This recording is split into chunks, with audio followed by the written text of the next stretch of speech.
I am so freaking glad I never dropped this series. I said it last week and I will say it again.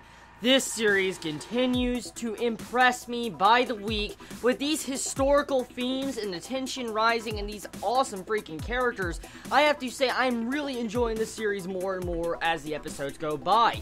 And it's really sad to see how this series is just falling under the radar by so many people from this anime season because of the animation and art style. It disappoints me so much because Nobunaga Concerto is one of my favorites from this anime season. It's definitely in my top 10 just because of the story. The story is so vastly different from any other anime from this season, and it's true. I mean, if you look at all the other anime from this season, you won't see nothing that has Nobunaga in it where he's trying to become the ruler of Japan.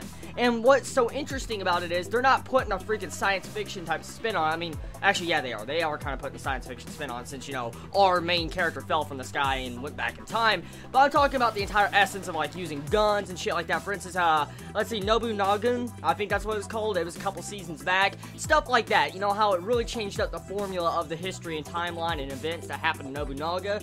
I'm glad they're actually trying to stay faithful to the actual history and timeline of Nobunaga and what actually transpired. Now, the episode, what really got me and what I really liked about it, honestly, was the entire ending scene. That ending scene really got to me because you had the entire bit where our main male character, Saburo, actually announced, like, oh, that's where Nobunaga died at and all that. And he's like, it was the Hanunjo incident. I didn't say the name right or whatever. I'm sorry about that. But pretty much he said that's where Nobunaga died at. And then he was going to say, like, he was trying to do, it started with an A, and it instantly made me think, like, wait a minute, whoa. Did Micchi kill Nobunaga? Because here's the thing, okay?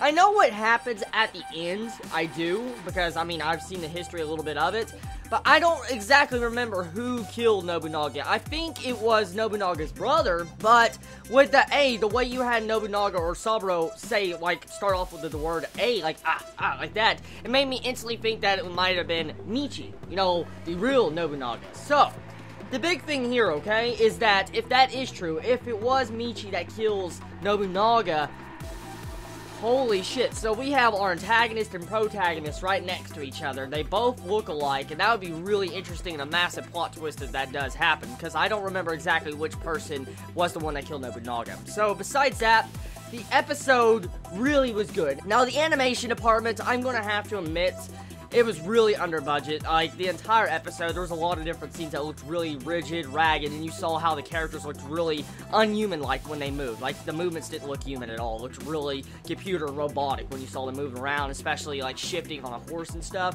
But besides that, if you look past the CGI, you will find a gym underneath. It really is. It's a gym that's just clouded and covered up by debris and rubble. And if you look underneath all the CGI and animation, you'll get to the nice, good, delicious center. That's exactly what this series is. And personally, I'm enjoying it. It's getting better and better by the week. And, you know, it seems like from this episode, we have our main male character, Saburo, that kind of knows his history a little bit about Nobunaga, but he doesn't, you know the exact events that happened, and which in turn most likely is going to lead into his downfall or death at the end of this series. So, everybody, personally, tell me your feelings and thoughts about this episode. Did you enjoy it? Did you hate it? What was your favorite moments about it? And personally, do you feel like this series deserves more popularity? Let me know in the comments below. I'm just curious how many people really think this series should be more popular from this anime season, and that you wish, you know, more people would actually support a series like this. Let me know in the comments below about that. I love all of you so much. You have a wonderful day or night wherever you live. Please be safe. Chibi out.